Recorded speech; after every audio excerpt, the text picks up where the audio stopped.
Everyone, Radhe Radhe. कैसे हो आप सब लोग। मुझे ऐसा लगता है कि मुझे मेरे लिए खुद का घर बनवाने के लिए मेरे पास जितना भी गोल्ड सिल्वर जितना भी है सारा बेच दूंगी मैं, तो भी मेरे लिए एक कमरा नहीं बनने वाला है, क्योंकि आज इतनी ज़्यादा महंगाई हो गई है। तो क्या करूं, मुझे कुछ समझ नहीं आता। तो आज का ब्लॉग स्टार्ट करती हूं मैं बिल्कुल दोपहर से। तो अगर अच्छा लगे तो एक लाइक ज़रूर करना, शेयर ज़रूर कर देना। तो चलिए स्टार्ट कर लेते हैं। हेलो एवरीवन, स्वागत है आप सब लोगों का एमपी ब्लॉगर सुमन में। तो सबसे पहले अभी बज रहे हैं 11 और मैं चोटी करने के लिए आ गई हूँ, क्योंकि मुझे लेने जाना था सब्जी। तो फटाफट से मैं तैयार हो जाती हूँ और उसके बाद लेने के लिए जाएंगे सब्जी। और ये वाला सूट मैंने लिया था 250 रुपये में। मुझे बहुत ज़्यादा अच्छा लगता है। जब मैं लेने गई थी तो मुझे समझ नहीं आ रहा था कि कैसा लगेगा, लेकिन पहनने के बाद ये वाला जो शॉर्ट वाला होता है बहुत ज़्यादा अच्छा लगता है।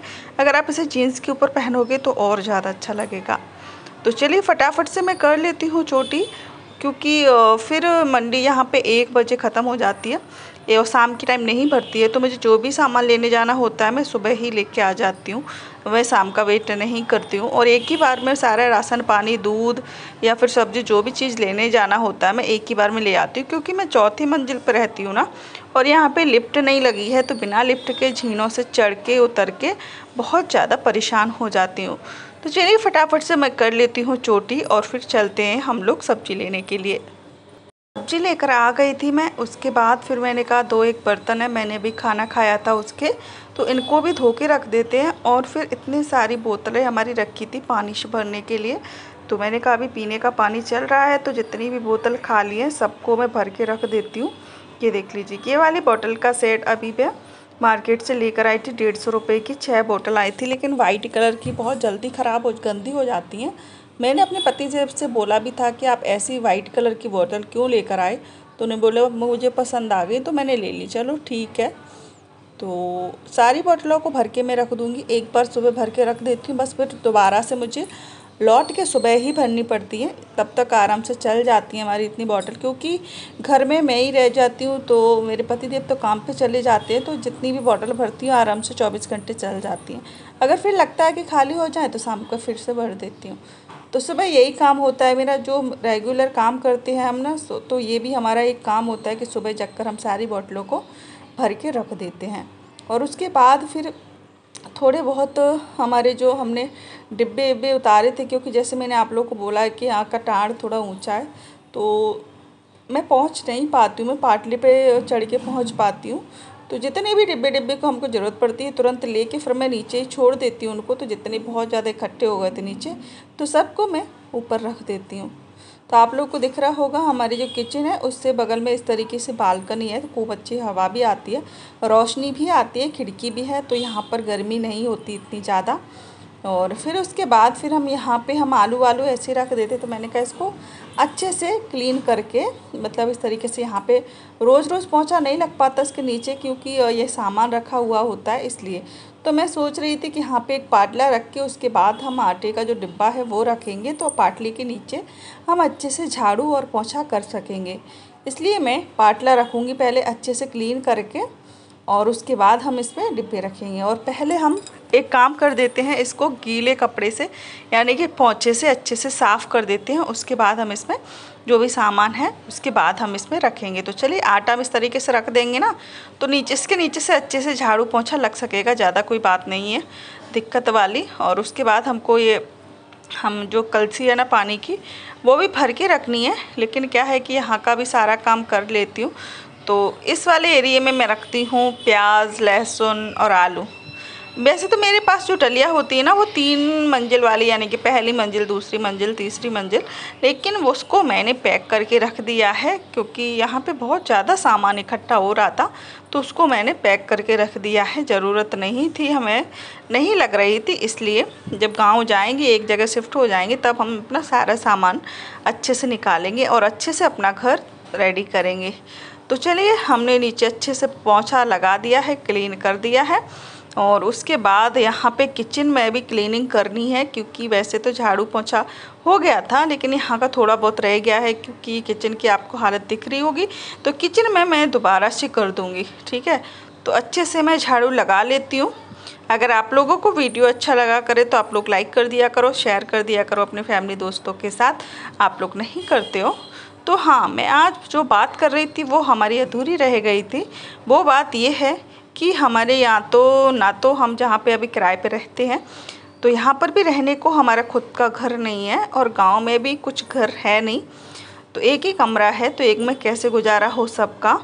तो इसलिए मैं बोल रही थी, और ना ही मेरे पास इतना गोल्ड है। बहुत लोग क्या करते हैं कि अपना गोल्ड बेच के अपने पति का काम धंधा लगवा देते हैं या फिर घर रहने के लिए बनवा लेते हैं। मेरे पास इतना गोल्ड भी नहीं है जिसको बेच के मैं अपना काम चला लूँ। हल्का पूरा ही है, ज़्यादा नहीं है मेरे पास कुछ। और उसके बाद फिर मैं मिली आप लोगों से शाम को। मैं आप लोगों से मिल रही हूँ शाम को। तो आज मैं बना रही थी दाल और उसके साथ हाथ की रोटी, यानी कि जो टिक्कर होते हैं वो बना रही थी। तो सोचा आप लोगों के साथ शेयर कर दूं, क्योंकि मैं अपनी वीडियो पे डेली लाइव शेयर करती हूँ आप लोगों के साथ। तो मैं जो भी काम करूँगी वो सारी बातें, सारे काम आप लोगों के साथ शेयर करूँगी। तो मैंने दाल को पहले से उबलने के लिए रख दिया था, और मैं बनाने वाली हूँ मसाला पीस कर दाल को। तो दाल हमारी छोक चुकी है। उसके बाद हम इसमें हरा धनिया काट के अच्छे से धो के डाल देते हैं इसमें। तो दाल हमारी तैयार हो चुकी है, और अब हम बनाएंगे हाथ वाली रोटी।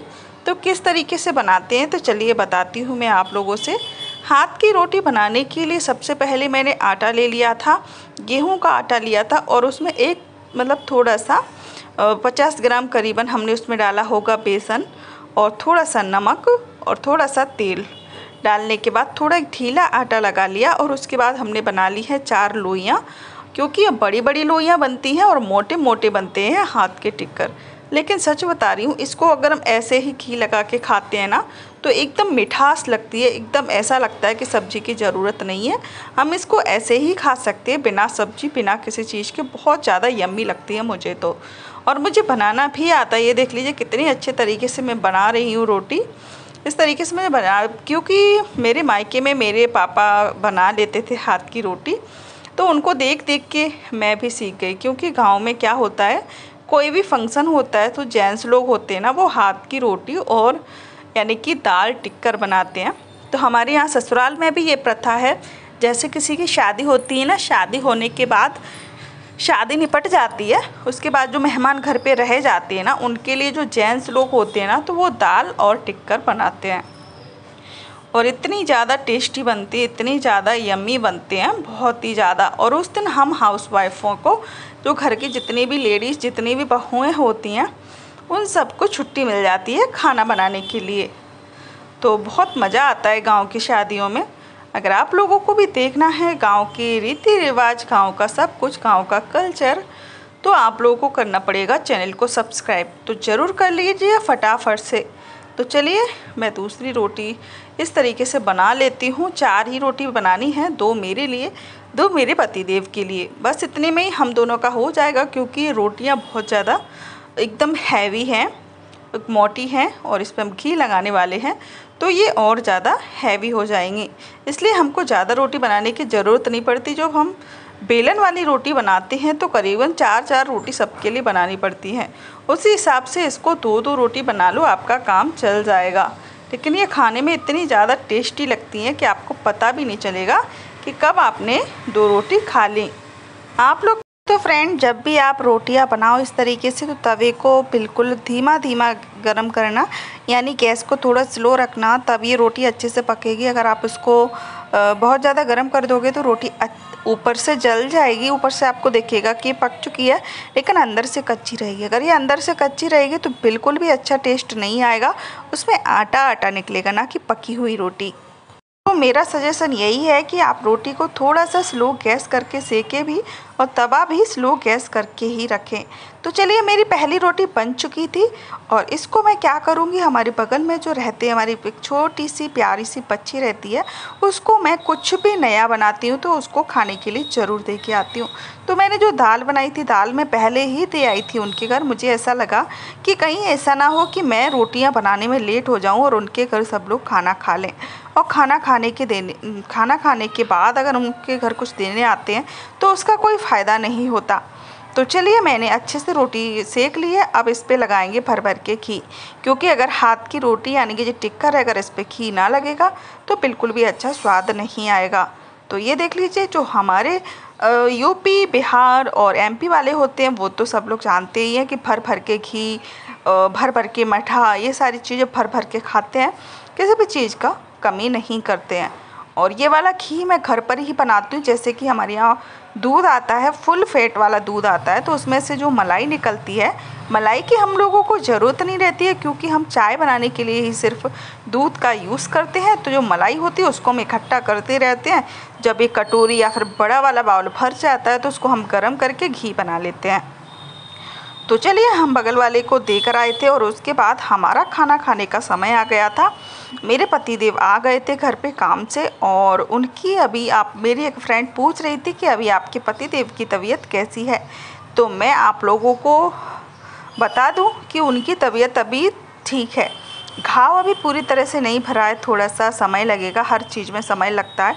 करीबन 1 महीना होने को आ गया है, फिर भी थोड़ा थोड़ा घाव बाकी है। दवा चालू है। दवा कल भी हम उनको डॉक्टर के पास दिखाने के लिए ले गए थे। डॉक्टर ने बोला अभी थोड़ा सा और समय लगेगा, 10 से 15 दिन लग सकते हैं। पहले ही उन्होंने बोल दिया था कि 1.5 महीने तक घाव पूरा भर पाएगा, तो अभी 1 महीना ही है, तो 15 दिन और बाकी है। तो चलिए दोपहर में मैंने बनाए थे नमकीन चावल, वो रखे हुए थे, और उसके बाद हमने प्याज कट करी, प्याज पे नींबू, काला नमक डाल दिया है, और उसके बाद फिर हम सारी चीज़ें वहीं पे ले जाते हैं। जो ये देख लीजिए, तो सारी चीज़ें मैं यहीं पे ले आती हूँ। बहुत लोग क्या करते हैं कि किचन में खाना बनाते हैं और किचन में ही बैठ के खा लेते हैं। उससे मैंने एक फ्रेंड से पूछा था कि ऐसा क्यों करते हो तुम, हॉल में भी बैठ के खा सकते हो ना। लेकिन उन्होंने बोला कि अगर हम हॉल में खाते हैं तो हॉल गंदा हो जाता है, हॉल में सारा खाना गिर जाता है, क्योंकि अगर हम खाना खाते हैं तो थोड़ा बहुत तो खाना गिरता ही है। तो उसके लिए वो बोल रही थी कि हम किचन में ही खा लेते हैं और उसी को फिर क्लीन कर देते वहीं, इसलिए हॉल को क्लीन करने की ज़रूरत नहीं पड़ती। मैंने कहा कोई बात नहीं, लेकिन हमारे यहाँ तो क्या है कि टीवी है वो भी हॉल में लगी है, कूलर है वो भी हॉल में रखा है। तो अभी 2-4 दिन से बारिश नहीं हो रही थी बिल्कुल भी, तो गर्मी इतनी ज़्यादा पड़ रही थी, बहुत ज़्यादा। तो मेरे पतिदेव हाथ पैर धो के आ गए हैं खाना खाने के लिए, तो मैं तो इसलिए हॉल में ही खाती हूँ। तो हॉल में सारी चीज़ें मैं फटाफट से परोस लेती हूँ। उससे पहले मुझे मेरे पतिदेव को देना होता है दवा। जैसे कि मैंने आपको बोला था, एक तो उनकी डायबिटीज़ की दवा चलती है, और दूसरी उनकी जो अभी ऑपरेशन हुआ था उसकी दवा भी चालू है। तो दोनों चीज़ों की दवा हम दे रहे हैं। सुबह खाना खाने के पहले की दवा है ये, उसके बाद हम इनको खाना खाने के लिए देंगे। तो ये देख लीजिए, और मुझे पता नहीं क्या याद आ गया था तो मैं वो लेकर आ गई थी। और अभी मेरे पतिदेव क्या लेकर आए थे पता है आप लोगों को? वो लेकर आए थे जो क्या बोलते हैं उसको, कुछ बोलते हैं, मुझे याद नहीं आ रहा। हाँ, ड्रैगन फ्रूट्स लेकर आए थे। मैंने उनसे बोला था क्योंकि वो बीमारियों में बहुत ज़्यादा अच्छा रहता है। जैसे कीवी अच्छी रहती है, फ़ायदेमंद रहती है, वैसे ही उस फल को भी दवा में यूज़ करते हैं। तो वो खाने के लिए लेकर आए थे। दिखाएंगे आप लोगों को किस तरीके का। एक तो लाल कलर का निकलता है, एक वाइट कलर का निकलता है, तो आप लोगों को दिखाऊंगी। तो सबसे पहले तो मैं क्या करती हूँ, खाना परोस लेती हूँ, दाल परोस लेती हूँ, और घी का डब्बा मैं यही लेकर आई थी, क्योंकि तुरंत के तुरंत घी लगाओ ना तो बहुत अच्छा लगता है। उसके बाद हमने नींबू लेकर आई थी, तो नींबू कट कर लेती हूँ, और नींबू मैं एक तो प्याज में भी निचोड़ूँगी और दूसरा दाल में भी। तो चलिए एक एक रोटी करके हम लेंगे, जिससे कि ये गर्म बनी रहे, ठंडी ना हो। खूब अच्छे से हमने इस पर घी लगाया, और फिर तो भाई इतना अच्छा टेस्ट आ रहा था, इतना अच्छा स्वाद आ रहा था, सच बता रही हूँ, मुँह में एकदम जाके घुल जा रही थी रोटी। तो आप लोग भी एक बार ट्राई ज़रूर कीजिएगा। और मैं किचन में काम कर रही थी, इसलिए मुझे बहुत ज़्यादा गर्मी लग रही थी। मैं इनसे बोल रही थी कि आप थोड़ा उस साइड सरको, जिससे कि मुझे भी थोड़ी सी हवा लगे और मेरी भी थोड़ी गर्मी शांत हो। उन्होंने कहा ठीक है, तो मैं खिसक गई, और उसके बाद मैंने निचोड़ा प्याज में नींबू को, और उसके बाद हमने स्टार्ट कर दिया। वैसे तो मैं रोज़ अपने पतिदेव को पहला निवाला खिलाती थी, लेकिन आज पता नहीं क्या भूल गई, तो मैंने उनको नहीं खिलाया, पहले मैंने ही खा लिया। और सच बता रही हूँ, देख कर ही मुँह में पानी आ रहा था, तो गलती क्या कर सकते हैं ना। तो चलिए मिलती हूँ नेक्स्ट वीडियो में। अच्छा लगे तो एक लाइक शेयर सब्सक्राइब जरूर करना। तब तक के लिए बाय बाय।